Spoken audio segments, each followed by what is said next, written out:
What's going on, everyone? It's Mr. West. I hope you're all well. So welcome back to another ultimate video test, and this time is for the brand new Sony Xperia 1. Now, as with all ultimate video tests, I'll leave all of the main camera specifications down in the description, and I'll just run through some of the high level features throughout the video to help save a bit of time. So as always, starting with the front facing camera, and this is an 8 megapixel fixed focus camera. It has HDR control, which is automatic, and it also has electronic image stabilization. Now, it shoots video at up to 1080p at 30 frames per second, so unfortunately there's no 4K or any higher resolution supported with the built-in camera app.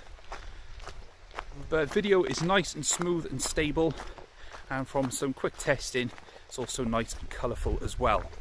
Now, quick disclaimer, the Sony Xperia 1 seems to have a bit of an overheating issue, whereby when you're recording 4K video, especially from the rear camera, it does tend to overheat after about 5 minutes and then completely closes the app altogether, which is a bit of a pain.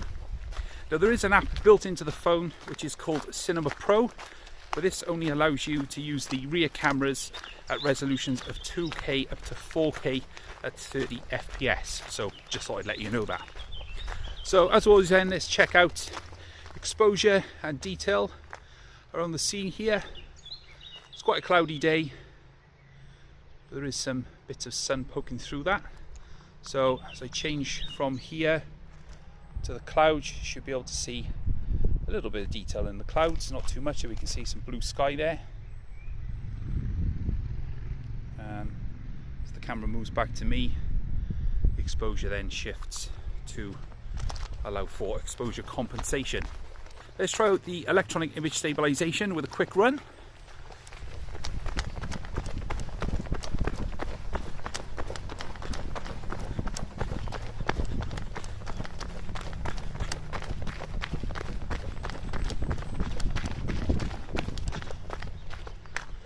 And hopefully you should be able to see how nice and smooth that is.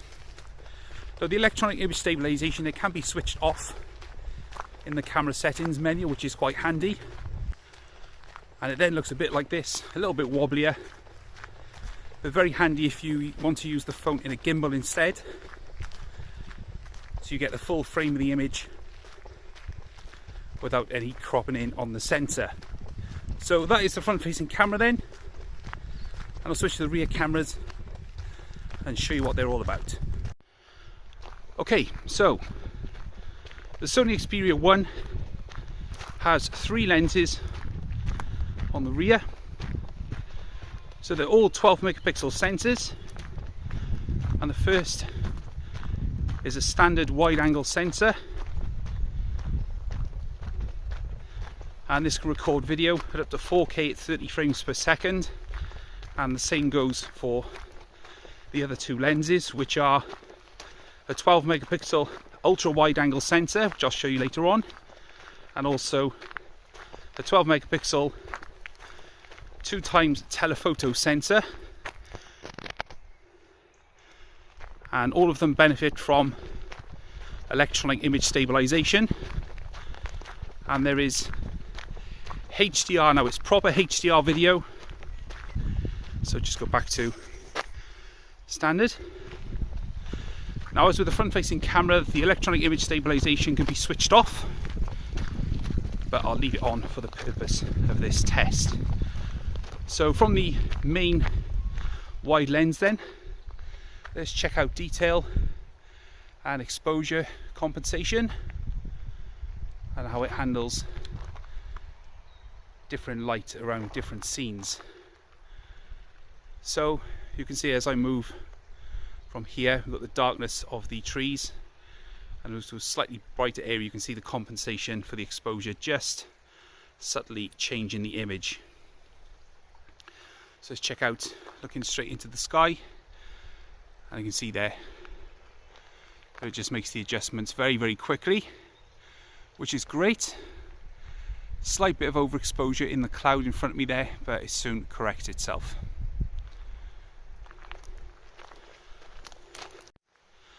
Okay, so second option, we've got Full HD 1080p at 60 frames per second.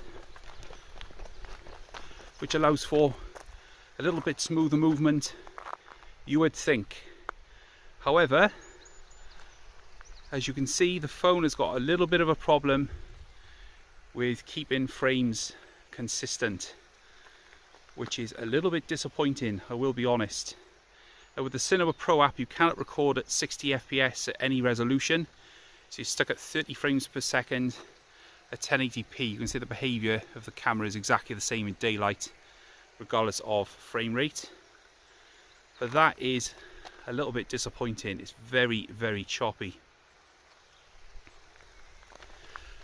Now this can of course be rectified with a firmware update, but as is, given the hardware that this phone is running on, which is a Snapdragon 855, given also that Sony supplies a lot of the sensors for many of the smartphones around the world, perhaps even the one that's in your hand right now, it's even more disappointing given their imaging expertise, for example with their DSLR cameras and also movie and film. So again, this can probably be cured, but this is as it is right now. Okay, so this is 4K at 30 frames per second, and this is using the built-in Cinema Pro app on the phone.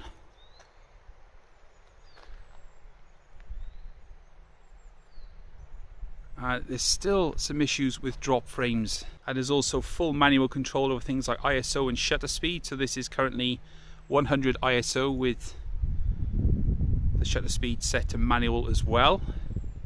You can see there, just as I move the camera around, it is quite choppy. And you can also probably guess, this is filming in the phone's native screen ratio of 21:9, so it's like super wide cinematic video. Now the good thing is, because you've got manual control, you've got nice even exposure across the whole scene. So instead of the clouds being blown out like they were in the stock camera app, everything is nice and even and much more true to life as the eye sees. So let's check out autofocus and see how that works.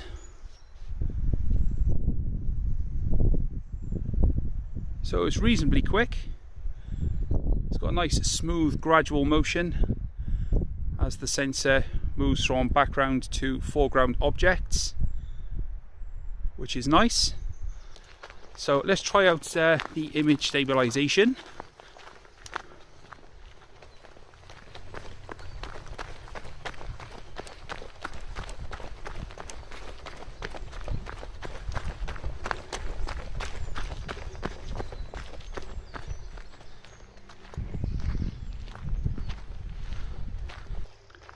So this is using the ultra wide angle lens now. Again, they're using the Cinema Pro app. This is completely unusable in the stock app, so it's just no point me showing you that. I've set the ISO a little bit higher, as I found that ultra wide angle lenses typically do have a slightly lower exposure. Now the focus is fixed in this mode, so you don't get any autofocus or anything, and the stabilization works exactly the same. What I really love about ultra wide lenses is how much it crams into the viewfinder. Now if we just look around, you can see there it gives a much more sweeping view of the surroundings, which is really nice.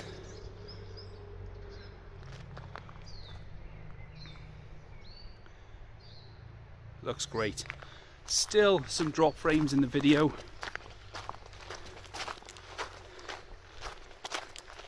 But looking through the viewfinder here, I think the overall look of the video, which is in HDR, does look quite nice indeed.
Okay, so that is the end of the Sony Xperia 1 Ultimate video test.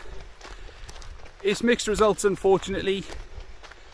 Given this is their flagship handset, I did expect a lot better. But it's nothing that a software update can't cure, in my opinion. But you let me know in the comments what you think, and I'll get back to you as soon as possible. And don't forget, if you're new around here, then please consider subscribing so you don't miss more content coming on the channel very soon, including the Xperia 1 low light video test. But for now, thanks very much for watching, guys. My name's Mr. West, and I'll catch you guys later.